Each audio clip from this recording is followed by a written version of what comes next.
우리 이 사사기 6장 6절 말씀을 보시면 이스라엘이 미디안으로 말미암아 궁핍을 당했다라고 하는 말씀이 나오고, 또 7절 말씀에 보니까 이스라엘 자손이 미디안으로 말미암아 여호와께 기도했다라는 말씀이 나오기 시작합니다. 하나님께서는 이스라엘 백성들이 기도의 자리로 나오게 하시기 위해서 이방 민족을 사용하셔서 그 이스라엘 민족을 괴롭게 하셨습니다. 그 괴로움을 하나님께서는 또 아셨고, 그 이스라엘 민족은 그 괴로움을, 미디안 민족으로 말미암는 그 괴로움을 통해서 하나님께 좀 더 가까이 나아가고 하나님께 기도하기를 시작했습니다.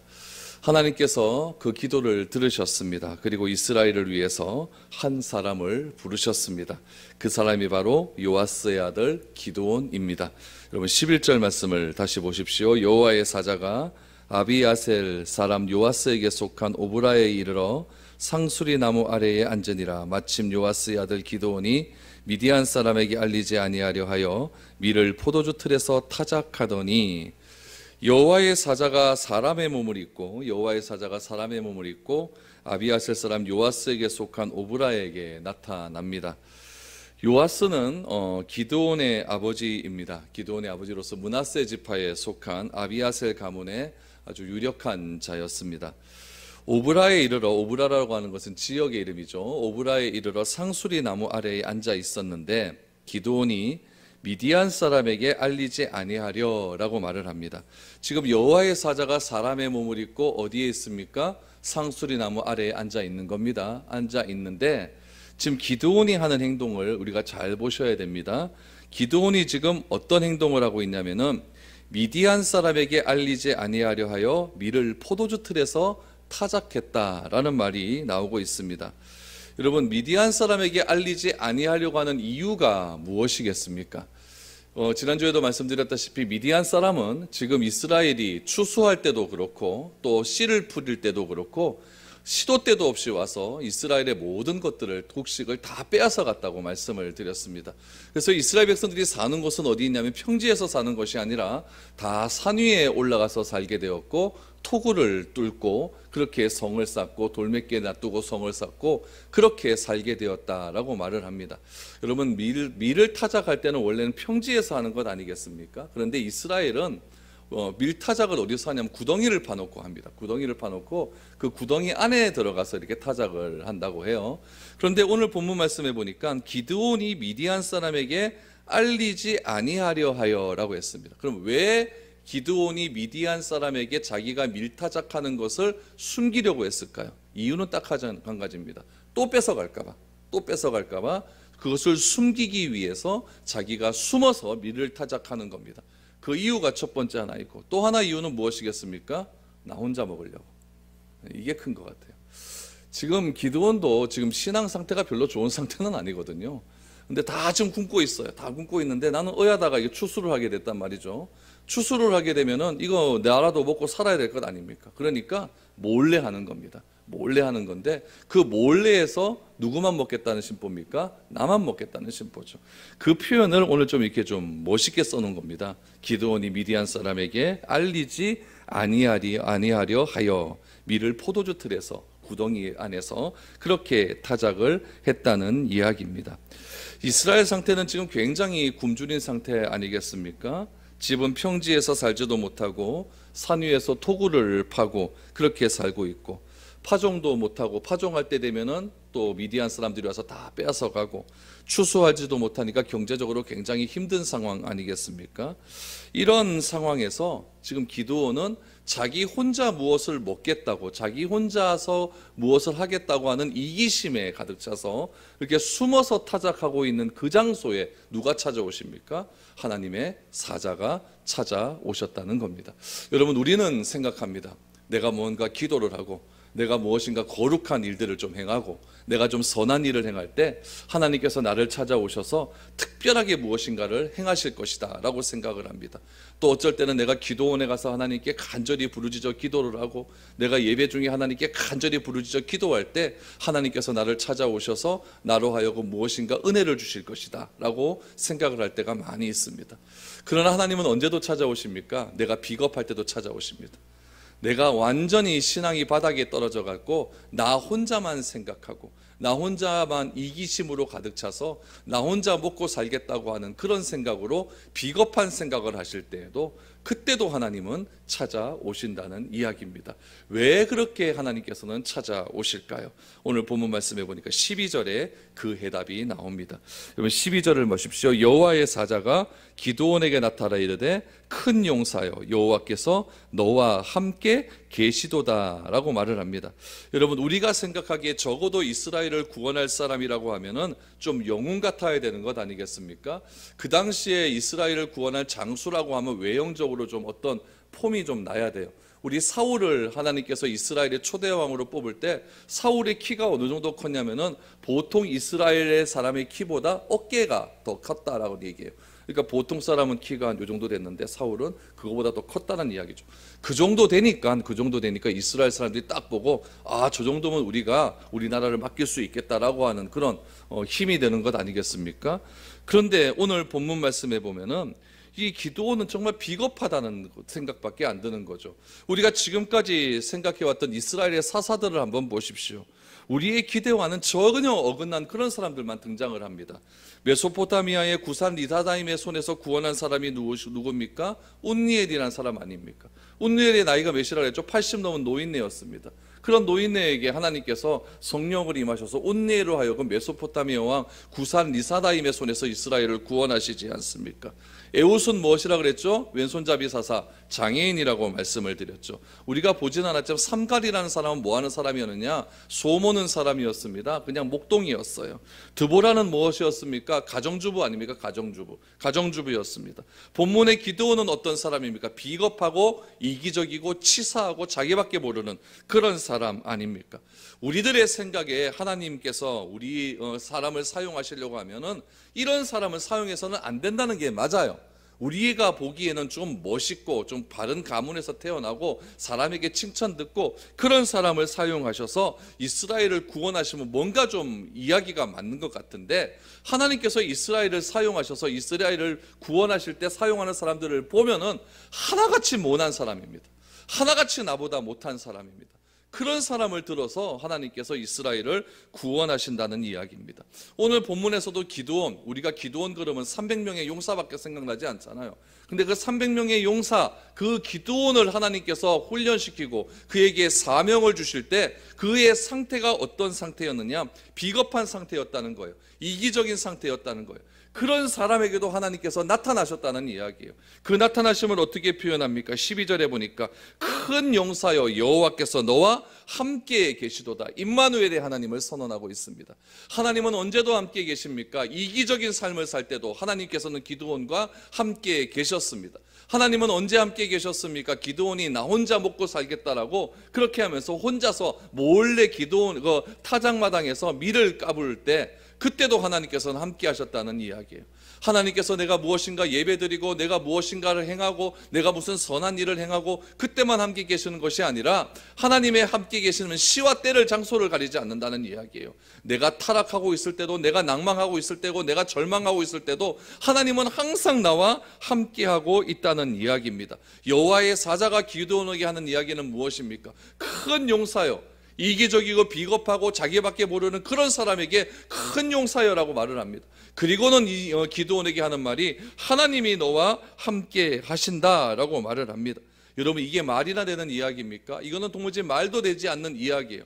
이 이야기를 들은 기드온이 얼마나 기가 막히겠습니까? 자기 상태를 자기가 너무 잘 아는데요. 내가 혼자서 이렇게 나 혼자 살겠다라고 웅덩이를 파고 그 웅덩이에 들어가서 혼자 밀을 먹겠다고 하는 그런 모습을 자기도 너무 잘 알고 있는 그런 상태인데요. 거기서 누가 사람이라도 하나 지나가 보십시오. 기드온이 어떻게 하겠습니까? 더 숨지 않겠습니까? 숨고 나서 그 사람이 지나가고 난 다음에 자기의 삶을 살펴보게 되면 얼마나 내가 비겁하고 얼마나 내가 처량하고 초라하고 그런 모습밖에 보이지 않겠습니까?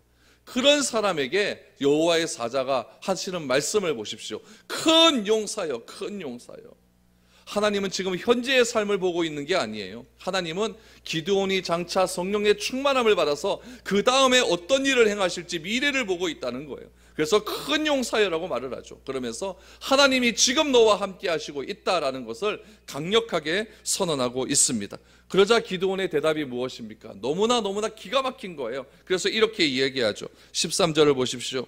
기드온이 그에게 대답하되 오 나의 주여 여호와께서 우리와 함께 계시면 어찌하여 이 모든 일이 우리에게 일어났나이까? 또 우리 조상들이 일찍이 우리에게 이르기를 여호와께서 우리를 애굽에서 올라오게 하신 것이 아니냐 한 그 모든 이적이 어디 있나이까?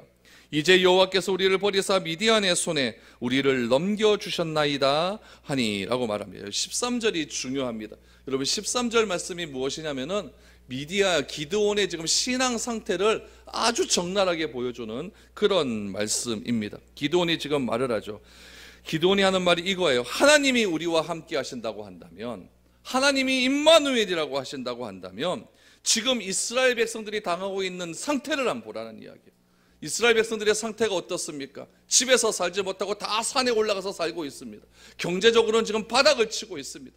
도무지 살지 못하는 그런 상태 아닙니까? 하나님이 우리와 함께 하신다고 한다면 우리 민족의 상태를 왜 이 모양으로 만들어 놓느냐 이 얘기잖아요. 우리는 생각합니다. 하나님이 우리와 함께 하시고 내가 하나님을 잘 믿으면은 우리는 경제적으로 부유해지고 내 하는 일마다 잘 되고 내 통장에는 재산의 잔고가 자꾸 올라가고 내가 하는 일마다 대박이 터질 것 같은 그런 느낌이 나에게 와야 된다고 생각을 합니다. 그것이 하나님이 나와 함께 하신다고 하는 증거라고 생각을 하는 거죠. 그러나 그것이 아니에요. 기드온도 말하지 않습니까? 하나님이 우리와 함께 하신다고 한다면 지금 이스라엘 백성들의 상태를 한번 보라는 이야기입니다. 지금 이것이 하나님과 우리와 함께 하시는 그런 상태라는 이야기냐 이렇게 이야기하죠. 여러분 이 말이 굉장히 맞는 말 같지 않습니까? 또 보십시오. 기드온이 무엇이라고 말을 합니까? 우리 조상이 일찍이 우리에게 이르기를. 여기서 말하는 우리 조상은 누구를 말할까요? 출애굽 1세대입니다. 출애굽을 경험한 세대예요. 출애굽을 경험한 세대는 무엇을 보았습니까? 10가지 재앙을 본 세대들이에요. 또 무엇을 보았을까요? 홍해바다를 건넌 것을 자기 눈으로 목도했고 자기가 경험한 그런 세대입니다. 또 무엇을 보았습니까? 광야에서 일어나는 수많은 기적들을 다 본 세대들이에요. 그 우리 조상들이 일찍이 자기의 자손들에게 이렇게 얘기했다는 거예요. 무엇을 얘기합니까? 여호와께서 우리를 애굽에서 올라오게 하신 것이 아니냐. 이것은 무슨 말입니까? 우리 하나님은 우리를 출애굽시켰다는 이야기예요. 우리를 구원하셨다는 이야기예요. 다시 말하면 하나님은 우리와 임마누엘 되시고 우리를 출애굽시킨 그런 하나님이라는 이야기죠. 굉장히 신앙 고백적인 그런 말 같지 않습니까? 왜 그렇습니까? 여러분 우리가 지난주에 보았던 우리 한 선지자의 말을 다시 한번 보시기를 바랍니다. 우리 6장 8절 말씀해 보니까 여호와께서 이스라엘 자손에게 한 선지자를 보냈어요. 그 선지자를 보낸 때가 어디냐면 7절에 이스라엘 자손이 미디안으로 말미암아 여호와께 부르짖었더니 하나님의 응답이 무엇이냐? 한 선지자를 보냈다는 거예요. 근데 그 한 선지자의 말의 메시지가 굉장히 중요합니다. 이 선지자의 메시지가 무엇입니까? 8절과 9절의 메시지를 딱 한마디로 요약하면 뭐냐면은 너희들은 출애굽의 신앙을 잃어버렸다 이 얘기예요. 출애굽의 신앙을 잃어버렸다. 그런데 기드온은 출애굽의 신앙을 압니까 모릅니까? 알고 있어요. 누구한테 들었어요? 자기의 조상들에게 들어서 다 알고 있다는 이야기예요. 기드온이 지금 하나님께 따지고 드는 거예요. 하나님 내가 조상들에게 들어서 알고 있습니다. 하나님께서는 우리를 출애굽시킨 하나님이심을 나는 알고 있다는 이야기예요. 또 하나가 무엇입니까? 그 모든 이적이 어디 있나이까?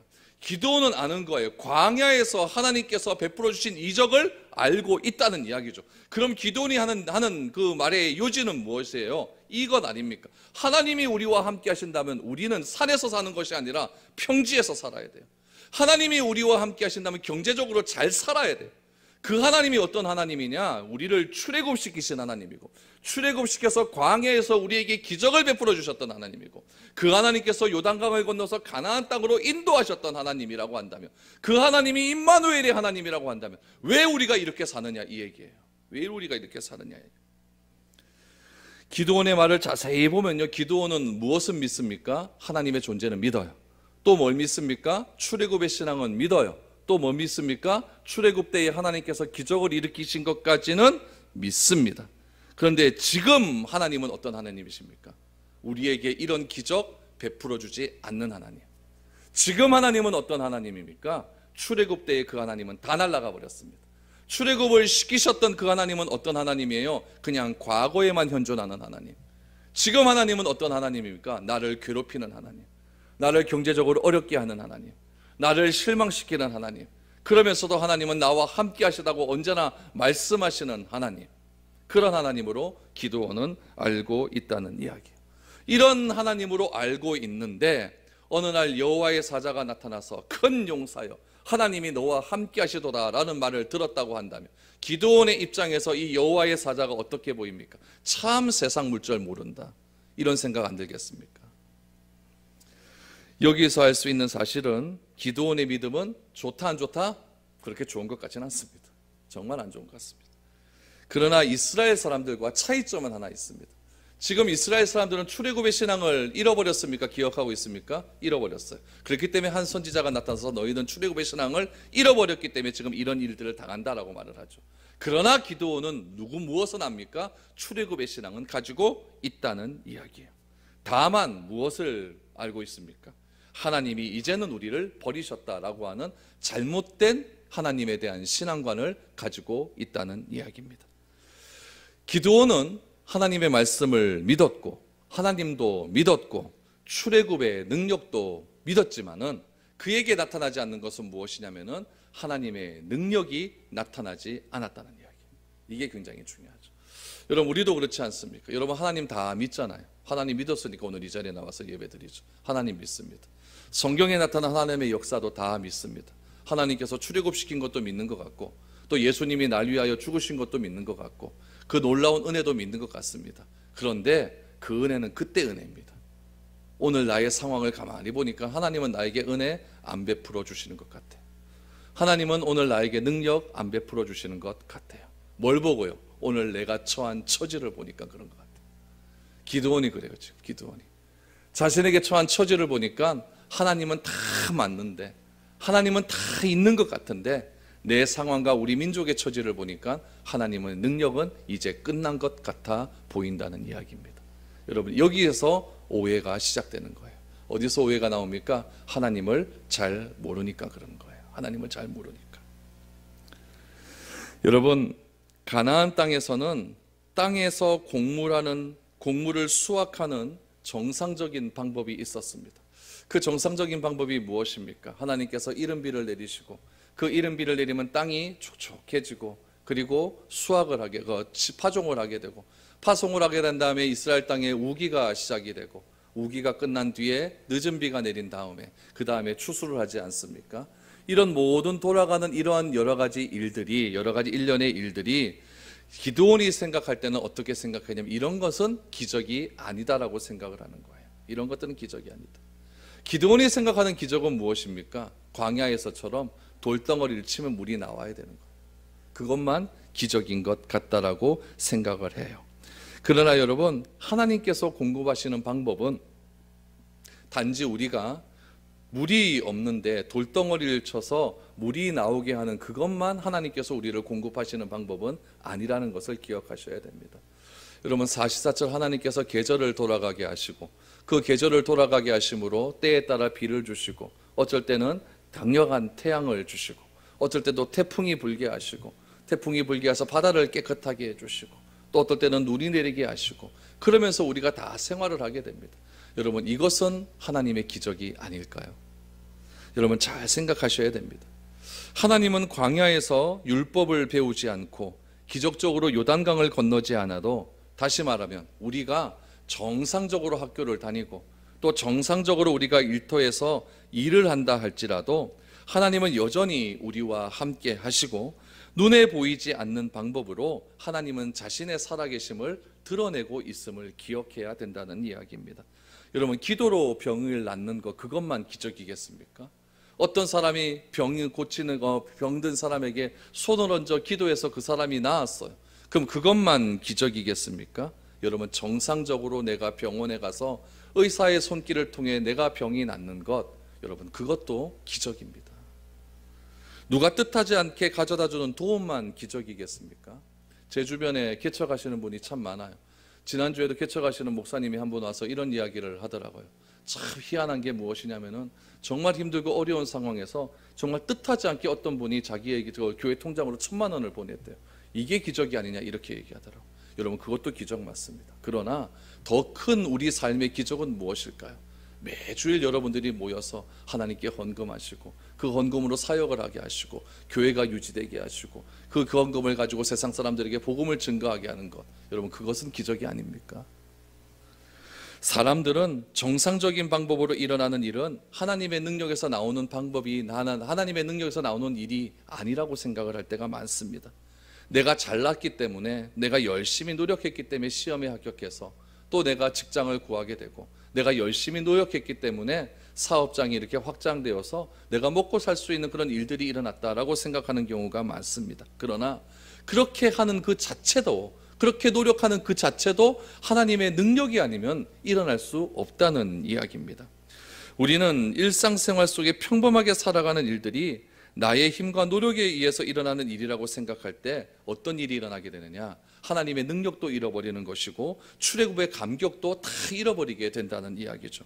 오늘 우리가 살고 있는 이 정상적인 삶, 아침에 일어날 수가 있고 아침에 밥을 먹고 회사에 출근을 하고 또 가족과 함께 생활을 하고 직장의 동료와 함께 생활을 하고 또 여러분 퇴근을 해서 오늘 교회에 나올 수 있는 이런 정상적인 삶, 여러분 이런 것도 하나님께서 일으키는 기적이라는 것을 여러분 꼭 믿으셔야 됩니다. 그게 되지 않으면 기드온과 똑같은 신앙이 될 수밖에 없다는 이야기예요. 우리가 일상적인 삶 속에서도 하나님의 능력을 잃어버리지 않고 살려면 어떻게 살아가야 되겠습니까? 이렇게 하면 돼요. 정상적인 생활 속에서도 광야에서 살아가는 것처럼 그렇게 살아가면 됩니다. 여러분 보통 사람들의 경우는 우리가 월급날이 되면 월급이 우리 통장으로 들어오게 됩니다. 그럼 통장으로 들어오게 되면 그거 갖고 그냥 살아갑니다. 그러나 광야에서는 어떻게 살았습니까? 광야에서는 하루에 아침마다 하나님께서 만나를 내려주시지 않습니까? 그 만나를 내려주심을 이스라엘 백성들은 만나를 거두면서 어떻게 생각을 했을까요? 아, 이것은 하나님께서 주시는 은혜의 만나다, 은혜의 먹을거리다, 이렇게 생각을 하고 먹지 않았겠습니까? 내가 노력을 하지 않았는데도, 내가 일을 하지 않았는데도 하나님께서 나에게 이렇게 먹을 것을 허락해 주시는구나, 이렇게 생각하지 않겠습니까? 여러분 월급을 받으면서도 우리는 그렇게 생각하면 됩니다. 만나를 먹을 때처럼 돈을 의지하지 않고 하나님께서 나에게 이렇게 은혜를 베풀어 주셨구나, 이렇게 생각하시면 되는 겁니다. 직장에 들어간 다음에도 들어가기 전처럼 믿음의 생활을 하는 겁니다. 내가 직장을 어떻게 하다가 이렇게 놓쳐버렸어요. 그러면은 얼마나 갈급합니까? 내가 무엇인가를 해야 되겠다는 그런 생각들이 얼마나 많이 있습니까? 그런데 직장에 딱 들어가고 나면 그런 생각들이 다 사라져 버려요.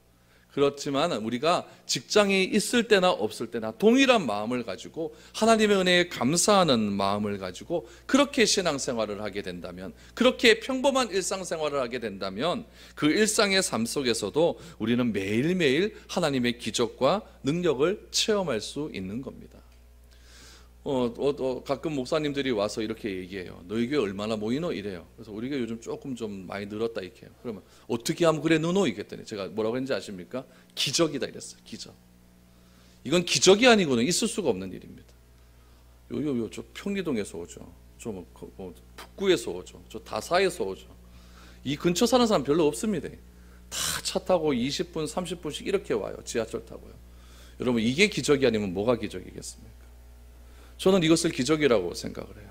하나님께서 기적을 베풀어 주시는구나, 우리에게 기적을 베풀어 주시는구나, 이렇게 생각을 하면 되면 어떻게 생각이 되느냐? 우리가 모여서 예배 드리는 이 자체가 기적의 삶입니다. 이 자체가 하나님이 능력을 베풀어 주시는 그런 삶임을 우리는 날마다 체험할 수 있게 되는 거예요. 그런데 이게 그렇게 생각되어지는 것이 아니라 내가 잘나서 그렇고 다 내 때문에 그렇고 내 때문에 사람이 모이고 다 나 때문에 모이는 것 아니냐, 이렇게 생각을 해버리면 기도원과 똑같은 거죠. 우리가 뭐 그렇게 잘났습니까? 이 교회가 뭐 그렇게 대단합니까? 교회도 없고 맨날 월세 내야 되고 엘리베이터 타려고 하면 한참 기다렸다 타야 되고 목욕탕 사람하고 맨날 부딪혀가 이렇게 가야 되고 그러다 6층 올라가면 뭐 좋은 게 뭐가 있습니까? 그러나 이곳에 모여서 하나님께 경배하고 예배하며 하나님께서 주시는 그런 사랑을 같이 베풀면서 그렇게 신앙생활을 한다는 것 자체가 뭐라고요? 기적이에요. 이것이 바로 하나님의 능력입니다. 저는 그렇게 믿고 있습니다. 기드온의 삶은 무엇이었습니까?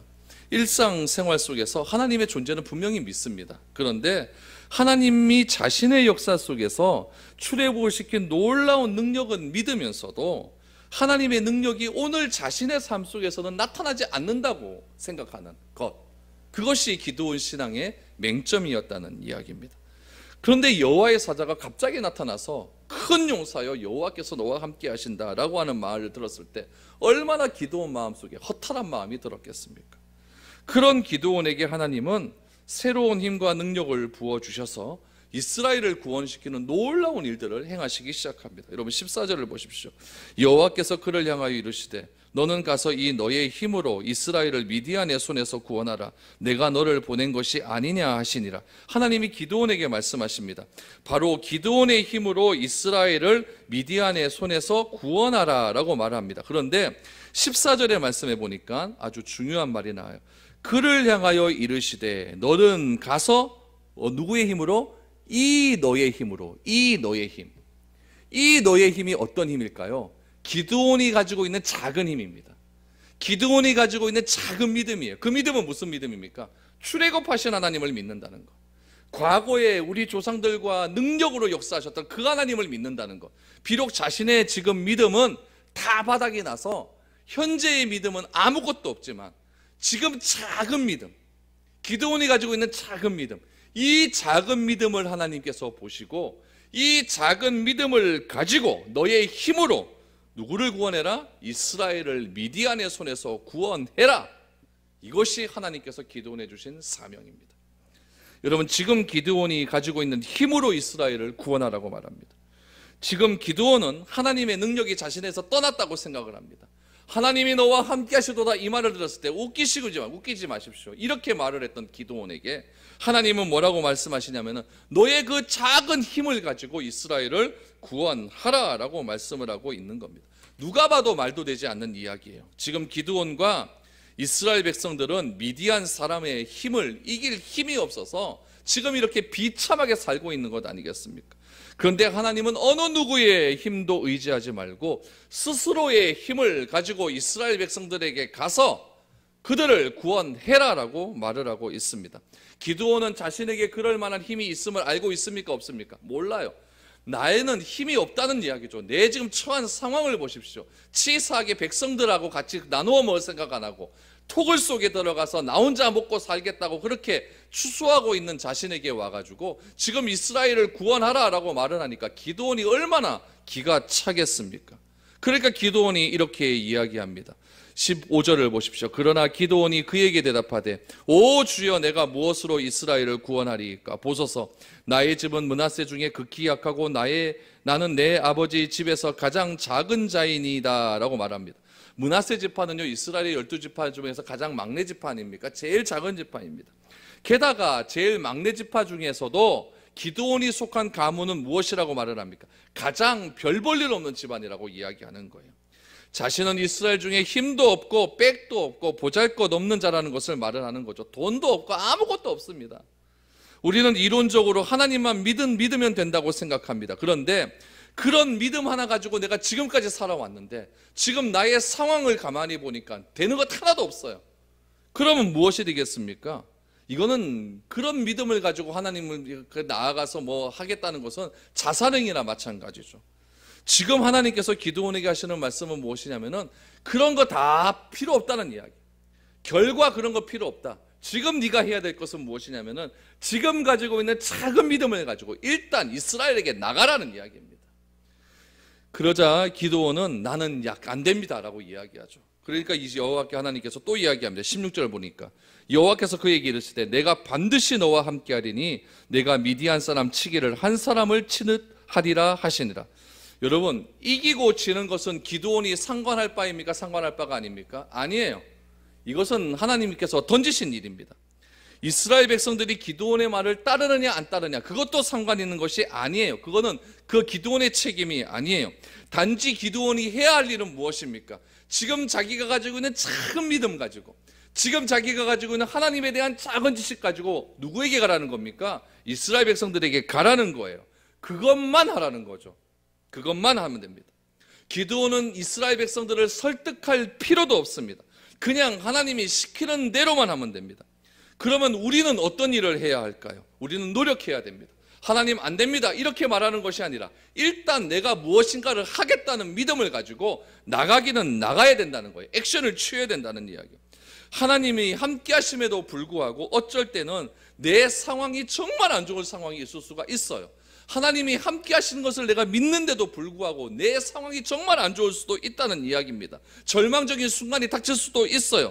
그럴 때마다 우리가 해야 할 일은 무엇이냐면은 네가 가지고 있는 이 힘을 가지고 이 믿음을 가지고 일어나라라고 하는 하나님의 말씀을 신뢰해야 된다는 거예요. 그러면 여러분, 내 힘을 가지고 싸우는 것과 하나님의 힘을 가지고 싸우는 것의 차이는 무엇이겠습니까? 내 힘을 가지고 싸우면은 내가 이기면 기분 좋죠. 근데 지면 어떻게 되겠습니까? 이건 미쳐버리는 거예요. 그러나 하나님의 힘을 가지고 싸우게 되면은 이기든 지든 그건 상관없는 겁니다. 그건 누가 책임져 주세요? 하나님이 책임져 주시는 거예요. 내가 할 일은 무엇입니까? 작은 믿음 가지고 내가 노력하고 실행에 옮기는 일, 그거밖에 없는 거예요. 그렇게 되니까 내 마음속에 두려움은 사라지게 되는 거죠. 결과를 누가 책임지시니까요? 하나님이 책임져 주시니까요. 그렇기 때문에 하나님은 기드온에게 말하는 거예요. 이기고 지는 것 네 책임 아니다. 네가 해야 될 건 무엇이다? 그냥 액션만 취해라. 그러면 된다는 거예요. 그런 이스라엘 백성들이 어떻게 반응하든 상관할 필요가 없습니다. 그래서 여러분 뒤에 보십시오. 뒤에 미디안군과 전쟁을 하려고 하는데 나와라 그랬더니 10,000명이 나오지 않습니까? 10,000명이 나오는데 그 사람들 한 명 한 명 다 떨쳐버리고 나니까 몇 명 남습니까? 300명 남지 않습니까? 그 300명 갖고 기드온이 미디안과 싸우러 나가는 거예요. 어떻게 그럴 수가 있습니까? 싸우고 지는 것은 누구 책임이다? 하나님 책임이에요. 나는 내 있는 요 상황에서 최선을 다해서 하나님 믿고 나가는 거예요. 내 믿음이 크든 말든 그거 상관없습니다. 너는 이 믿음 가지고 이 일을 가지고 네 힘을 가지고 그렇게 나아가라. 이거 의지해서 나아가는 겁니다. 그런데 기드온은 무엇이라고 말을 합니까? 이거 갖고 잘 안 되는 거예요. 와, 이거 기드온 대단해요. 이 기드온도 이거 모세만큼 깐깐한 사람이에요. 모세도 자꾸 막 뭐라 그러잖아요. 이 기드온이 뭐라고 하냐면은 하나님 증거 보여주십시오 이렇게 얘기하죠. 17절 18절 보십시오. 기드온이 그에게 대답하되 만일 내가 주께 은혜를 얻어 싸우면, 이게 참 보십시오. 만일 내가 주께 은혜를 얻어 싸우면 나와 말씀하신 이가 주 되시는 표징을 내게 보이소서. 진짜 하나님 맞습니까? 증거 보여달라는 얘기죠. 내가 예물을 가지고 다시 주께 와서 그것을 주 앞에 들기까지 이곳을 떠나지 마시기를 원하나이다 하니 그가 이르되 내가 너 올 때까지 머무르리라 라고 말합니다. 하나님은 기드온과 함께 하셔서 그가 미디안 사람을 칠 때 마치 한 사람 치는 것처럼 해 주시겠다라고 16절에서 말씀해 주셨어요. 내가 미디안 사람 치기를 한 사람 치듯 하더라. 그런데 기드온은 지금 이 말씀을 하시니까 하나님이라고 하는 증거 보여달라고 말합니다. 그리고 증거를 구하기 전에 자신이 집에 가서 예물 갖고 오겠다라고 하죠. 그러면 기드온은 왜 증거 보여달라고 그랬을까요? 왜 예물을 가지러 집으로 가셨을까요? 기드온은 지금 자기를 찾아와서 말씀하시는 이분이 누구신지 분명하게 알기를 원하는 거예요. 이분이 스스로 하나님이라고 말씀을 하십니다. 여러분, 누가 감히 자기 자신을 가리켜서 하나님이다라고 말할 수 있는 분이 세상 천지에 어디 있겠습니까? 진짜 하나님이 아니라면 그런 말 할 수 없는 겁니다. 그러나 이분은 육신을 입고 찾아오셨기 때문에 기드온이 이분의 말씀과 현실 사이에 엄청난 괴리감을 느낄 수밖에 없는 거예요. 그럼 하나님의 말씀과 내 생각, 이 괴리감을 줄일 수 있는 방법은 무엇입니까? 믿음입니다. 하나님의 믿음. 그 믿음을 가지고 현실의 삶과 하나님의 말씀을 이어줄 수가 있는 거예요. 현실은 비참합니다. 어렵습니다. 하나님의 말씀을 들으니까 하나님이 나와 함께 하신다고는 해요. 그런데 함께 하시는 하나님의 능력은 하나도 보이지 않습니다. 현실은 비참해요. 그러나 하나님의 말씀은 살아있어요. 이 현실과 하나님의 말씀을 이어주는 것이 무엇이라고요? 믿음입니다. 하나님을 믿는 믿음. 그 믿음이 지금 기드온에게 나타나기 시작하는 겁니다.